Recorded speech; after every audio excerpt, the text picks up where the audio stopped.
Shalom, Jemaat Tuhan Kerinduanku Church yang sedang menyaksikan Renungan Kerinduanku via YouTube. Saya percaya masing-masing dari kita akan dikuatkan lewat renungan ini. Saya Pastor Andrew Pelalu, izinkan saya untuk membuka renungan ini dalam doa. Bapa kami yang bertata dalam kerajaan surga, Yesus Kristus Sang Juru Selamat kami yang hidup, Roh Kudus Sang Teman sejati yang tidak pernah sekalipun meninggalkan kami. Kami bersyukur atas rahmat-Mu, atas pengasihan-Mu yang tidak pernah lari daripada kami ya Bapa. Dan kami percaya apapun yang menjadi persoalan kami, Engkau akan bantu selesaikan. Bapa, di hari ini kami akan merenungkan sebagian kecil dari firman-Mu. Bahkan ada beberapa dari kami yang merasa sudah mulai ragu dan khawatir atas janji-Mu. Bapa, berikan kami kekuatan, berikan Roh Kudus, agar Roh Kudus terus-menerus menguatkan kami, agar apapun yang menjadi persoalan dalam kehidupan kami, biar Roh Kudus yang bantu untuk kami menghadapi segala persoalan yang menimpa kehidupan kami. Kami sambut renungan ini dengan ucapan syukur. Haleluya. Amin. Renungan kita di hari ini bertemakan ketika hati sudah tidak percaya lagi. Banyak orang percaya, banyak orang Kristen yang KTP-nya Kristen, yang hari Minggu masih datang ke gereja, tetapi sebenarnya deep inside sudah mulai kehilangan kepercayaannya bersama dengan Tuhan. Mungkin dia hanya autopilot saja kehidupannya, hanya datang ke gereja sebagai sebuah kewajiban, tapi tidak sebenar-benarnya untuk ikut Tuhan sepenuhnya. Maka dari itu, renungan kita di hari ini saya ambil dari Markus 8, ayat yang ke-11 sampai yang ke-13. Markus 8, ayat yang ke-11 sampai yang ke-13. Sama-sama kita harus baca firman Tuhan ini, karena saya percaya lewat firman Tuhan ini, masing-masing kita dapat dikuatkan, masing-masing dari kita dapat disadarkan bahwa ketika hati kita mungkin sudah tidak percaya lagi, ada Tuhan yang sebenarnya beserta dengan kita. Lalu muncullah orang-orang Farisi dan bersoal jawab dengan Yesus. Untuk mencobai dia, mereka meminta daripadanya suatu tanda dari surga. Maka mengeluhlah ia dalam hatinya dan berkata, "Mengapa angkatan ini meminta tanda? Aku berkata kepadamu, sesungguhnya kepada angkatan ini sekali-sekali tidak akan diberi tanda."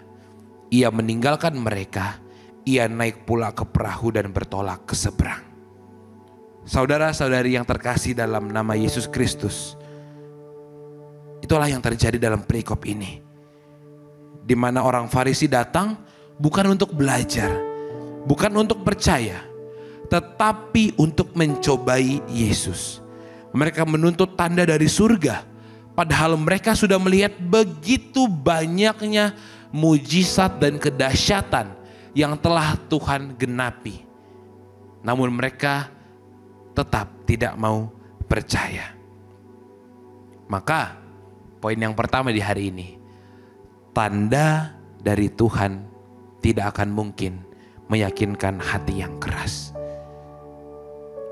Orang Farisi bukan pernah melihat tanda Pak, Bu, tapi mereka hanya tidak mau percaya. Hati mereka yang keras.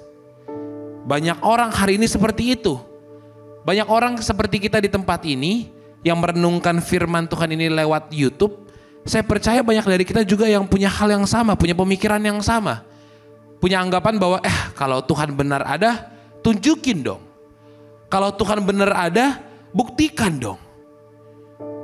Tapi ingat, Yesus tahu, Yesus mengerti. Bukan kurang tanda yang jadi masalah, tetapi hati yang sudah keras, hati yang sudah tertutup, hati yang tidak mau dibentuk, hati yang tidak mau dididik. Banyak dari kita yang harus cek kembali motivasi hati kita. Apakah kita benar-benar mencari Tuhan karena ingin mengenal Dia, atau justru hanya mencari pembenaran saja? Atau justru kita setengah hati Engkau Tuhan? Cek kembali motivasi hatimu. Benarkah engkau datang ke gereja karena engkau mencari Tuhan? Atau justru hanya karena kewajiban? Benarkah engkau datang ke gereja karena engkau ingin merasakan hadirat Tuhan? Atau justru karena engkau takut dicibir oleh kiri dan kananmu? Poin yang kedua,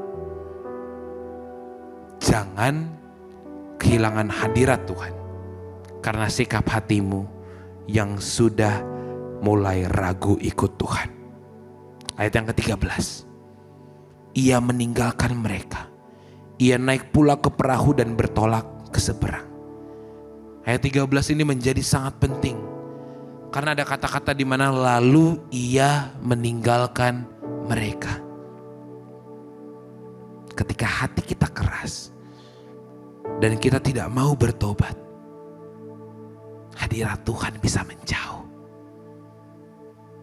Perkenanan Tuhan bisa lari dari hadapan kita. Bukan karena Tuhan tidak sayang. Saya ulangi sekali lagi. Bukan karena Tuhan tidak sayang. Tetapi karena manusia dengan terang-terangan menolak apa yang telah Tuhan berikan. Penyadaran untuk kita bahwa sikap hati kita itu penting. Engkau datang ke tempat ini, engkau datang ke gereja, engkau mau renungan di pagi hari, engkau mau renungan setelah engkau pulang bekerja, untuk mengenal hati Tuhan. Itu motivasi yang terbaik, itu motivasi yang terpenting. Jangan kejar berkatnya Pak Bu, tapi kejar si pemberi berkat itu. Jangan sampai hadirat Tuhan lari dari hadapanmu. Jangan sampai karena motivasi hatimu yang salah, justru karena hal tersebut engkau mulai tidak percaya sama Tuhan. Engkau mulai menyalahkan Tuhan, padahal yang sebenarnya salah adalah diri kita sendiri. Maka dari itu, kiranya kita menjadi generasi yang bukan menuntut tanda, tapi menjadi generasi yang percaya sepenuhnya sama Tuhan. Karena kita telah mengenal secara personal siapa Tuhan Yesus itu, yaitu Tuhan dan Juru Selamat kita. Jangan tuntut bukti sama Tuhan. Karena di kayu salib, Dia sudah buktikan seberapa Dia mengasihi dan mencintai saya dan saudara.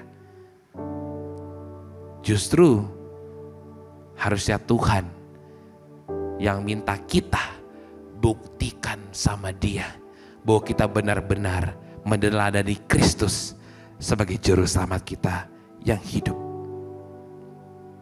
Makanya saat kita tidak bisa melihat jalan yang jelas di hadapan kita, tetaplah percaya sama Tuhan.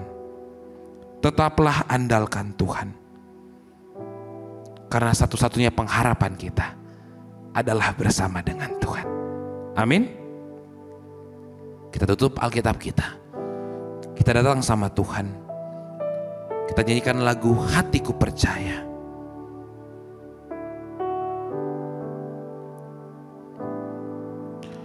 Saat ku tak melihat jalanmu, saat ku tak mengerti rencanamu, namun tetap ku pegang janjimu.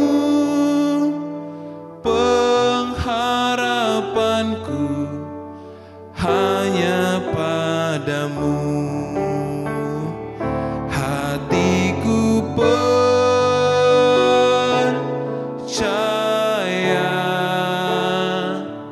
hatiku percaya,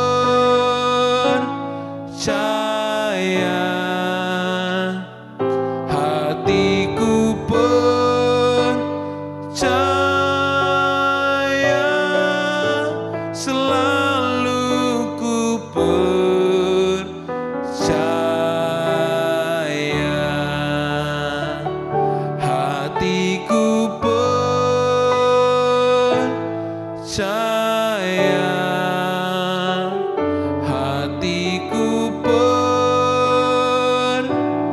percaya,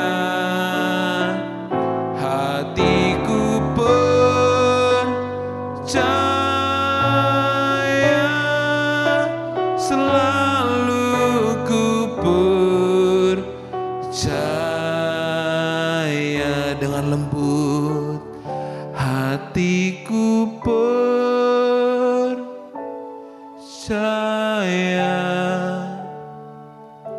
hatiku percaya,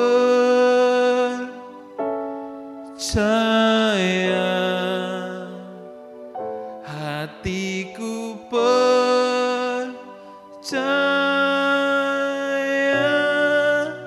selalu ku percaya.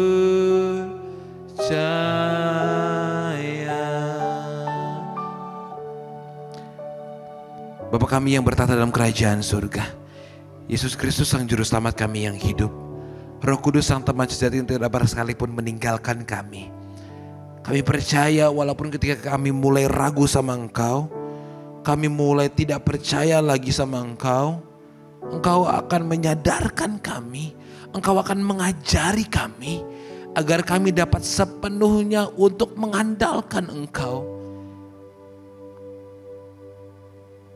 Karena kalau kami boleh sejujur-jujurnya untuk mengatakan kepada Engkau, kami tidak sanggup untuk sendirian Tuhan. Kami tidak sanggup untuk menjalani hari-hari kami tanpa tuntunan dari Engkau. Bahkan kami tidak mau perkenanan-Mu, hadirat-Mu lari dari hadapan kami.